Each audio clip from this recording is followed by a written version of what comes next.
Assalamualaikum warahmatullahi wabarakatuh. Perkenalkan, nama saya Rona Anggi Firani dari Prodi Ilmu Administrasi Publik, Fakultas Ilmu Sosial dan Ilmu Politik. Pada kesempatan kali ini, saya akan menjawab pertanyaan UAS dari mata kuliah Sistem Informasi Manajemen. Pertanyaan pertama yaitu, apa itu digital governance dan manfaat digital governance terhadap pengembangan pelayanan publik? Digital governance atau dalam bahasa Indonesianya disebut dengan tata kelola digital merupakan penggunaan TIK atau teknologi informasi dan komunikasi oleh pemerintah untuk memberikan dan menyediakan layanan serta informasi yang berkualitas kepada masyarakat secara luas. Lalu, untuk manfaat digital governance terhadap pengembangan pelayanan publik yaitu yang pertama, meningkatkan kualitas pelayanan publik kepada para stakeholdernya dalam hal kinerja, efektivitas, dan efisiensi dalam berbagai bidang kehidupan bernegara. Dalam hal ini, pemerintah tentunya sudah berusaha untuk mengembangkan pelayanan publik yang berkualitas terhadap masyarakat demi kesejahteraan bersama. Manfaat yang kedua yaitu meningkatkan transparansi, kontrol, dan akuntabilitas penyelenggaraan pemerintahan dalam rangka penerapan good governance yang bebas KKN. Manfaat yang ketiga yaitu mengurangi secara signifikan total biaya administrasi, relasi, dan interaksi yang dilakukan oleh pemerintah ataupun stakeholdernya untuk biaya keperluan sehari-hari. Dalam masa pandemi seperti ini tentunya sangat membantu dikarenakan dengan adanya digital governance ini kita dapat mengurangi interaksi satu sama lain. Biaya yang akan dikeluarkan itu menjadi lebih hemat. Manfaat yang keempat yaitu memberdayakan masyarakat dan pihak-pihak lain sebagai mitra pemerintah dalam hal proses pengambilan keputusan atau kebijakan publik secara merata dan demokratis. Dalam hal ini tentunya pemerintah melibatkan masyarakat dan pihak lain dalam proses pengambilan kebijakan publik. Penerapan digital governance ini tentunya sangat membantu pengembangan pelayanan publik di Indonesia. Dikarenakan dengan penerapan digital governance ini tidak hanya merampingkan proses dan meningkatkan layanan publik, tetapi juga tentang mengubah pemerintah dan merenovasi cara warga atau masyarakat dalam berdemokrasi. Pertanyaan kedua yaitu, bagaimana tahapan pengembangan inovasi pelayanan publik dengan pemanfaatan ICT dalam penyelenggaraan pemerintahan? Dalam pengembangannya, terdapat tahapan dari inovasi pelayanan publik dalam penyelenggaraan pemerintah berbasis ICT.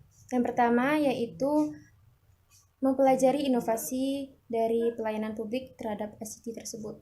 Tahapan ini merupakan tahapan di mana masyarakat mulai melihat dan mengamati inovasi baru yang ada pada pemerintahan atau dalam penyelenggaraan pemerintahan dari berbagai sumber, terutama dari media massa. Tahapan yang kedua yaitu tahapan pengadopsian. Pada tahap ini, masyarakat maupun pemerintah telah menggunakan inovasi pelayanan publik yang mereka pelajari. Dalam proses penyelenggaraan pemerintahan berbasis ICT ini, biasanya masyarakat ataupun pemerintah bertanya kepada diri mereka sendiri apakah mereka bisa melakukan inovasi pelayanan publik tersebut dengan efektif, baik, dan efisien.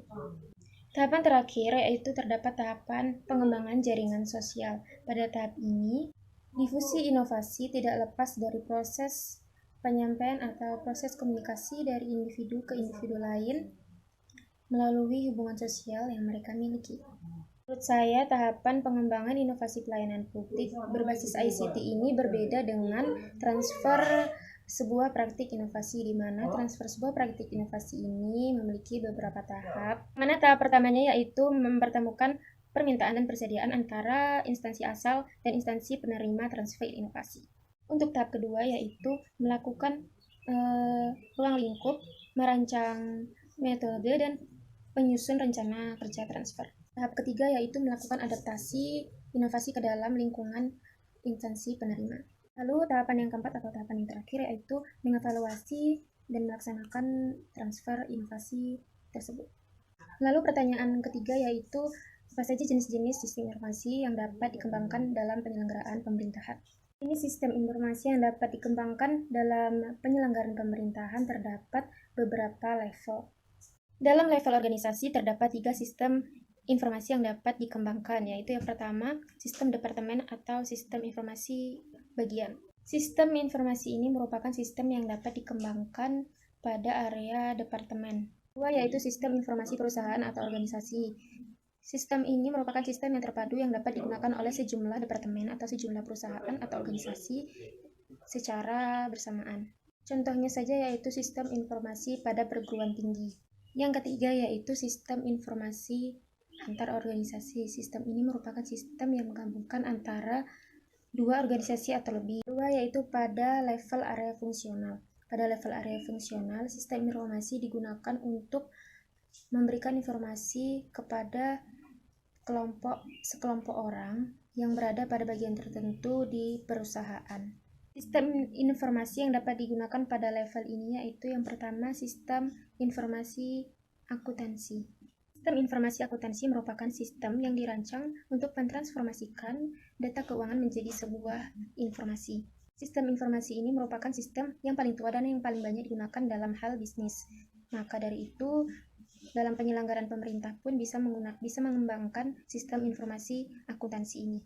Yang kedua yaitu sistem informasi manufaktur, merupakan sistem yang dapat digunakan untuk mengendalikan seluruh kegiatan yang terkait dengan perencanaan dan pengendalian proses untuk memproduksi barang atau jasa. Sistem ini dapat digunakan dalam penyelenggaraan pemerintahan untuk perencanaan dan pengendalian.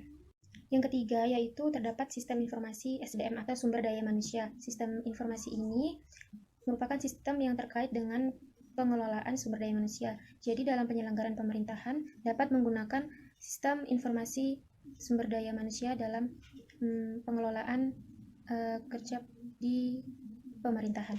Level yang ketiga yaitu berdasarkan dukungan yang tersedia. Pada level ini berdasarkan dukungan yang tersedia yang diberikan kepada pemakai, maka dari itu dapat digunakan pada semua area fungsional dalam organisasi. Sistem dari level ini yang dapat dikembangkan yaitu yang pertama, sistem informasi manajemen. Sistem informasi manajemen ini telah banyak digunakan dalam penyelenggaraan pemerintahan karena sistem informasi manajemen ini beroperasi pada tugas-tugas yang terstruktur dengan manfaat untuk mengurangi biaya dan meningkatkan efisiensi kerja.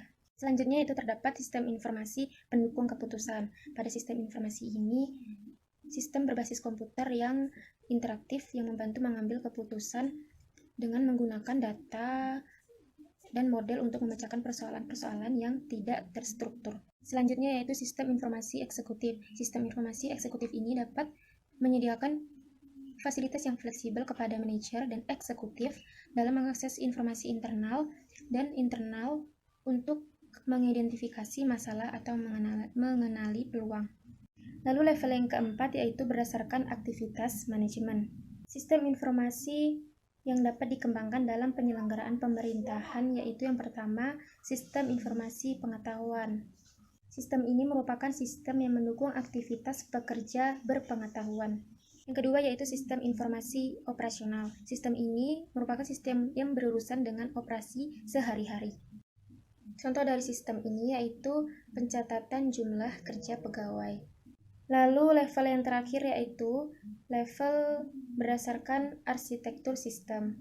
Sistem informasi ini dibagi menjadi 3 jenis yaitu yang pertama sistem berbasis mainframe, yang kedua sistem berbasis PC tunggal, yang terakhir sistem tersebar atau komputansi jaringan. Selain 5 level yang disebutkan tersebut, terdapat juga sistem informasi strategis dan sistem informasi geografis.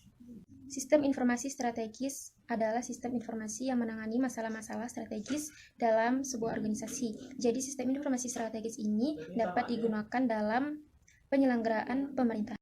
Sistem informasi geografis merupakan sistem berbasis komputer yang digunakan untuk menyimpan dan memanipulasi data geografis. Maka sistem informasi geografis ini dapat digunakan atau dapat dikembangkan pada penyelenggaraan pemerintahan saat ini.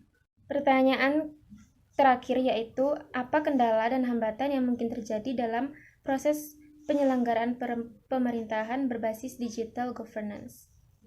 Selain kendala atau hambatan-hambatan umum seperti akses internet dan lain-lain, terdapat juga kendala atau hambatan yang lainnya. Yang pertama yaitu kultur berbagi belum ada. Kultur berbagi atau sharing informasi dan mempermudah urusan di Indonesia masih belum merasuk. Bahkan ada pameo yang mengatakan bahwa apabila bisa dipersulit, mengapa dipermudah?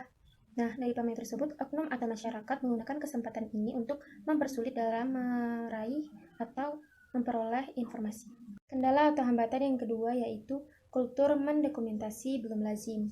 Salah satu kesulitan yang sering yang kita hadapi yaitu kurangnya kebiasaan mendokumentasikan apa saja. Padahal perihal mendokumentasikan ini adalah hal yang standar dalam software engineering. Yang ketiga yaitu langkahnya sumber daya manusia yang handal. Teknologi informasi sekarang ini telah berkembang sangat pesat, maka dari itu dibutuhkannya sumber daya manusia yang handal dalam bidang teknologi informasi. SDM yang handal biasanya terdapat pada lingkungan bisnis atau industri. Keempat yaitu infrastruktur yang belum memadai dan belum handal. Infrastruktur telekomunikasi di Indonesia masih belum merata. Di berbagai pelosok di Indonesia masih ada yang belum memiliki saluran telepon atau bahkan aliran listrik. Yang terakhir yaitu tempat akses yang terbatas. Pada daerah tertentu, tempat akses informasi jumlahnya masih juga terbatas. Di beberapa tempat di luar negeri, pemerintah dan masyarakat bergotong royong untuk menciptakan akses point yang terjangkau bagi masyarakat sekitarnya. Di Indonesia, hal ini dapat dikembangkan atau dilakukan pada kantor pos, kantor pemerintahan, dan tempat-tempat umum lainnya.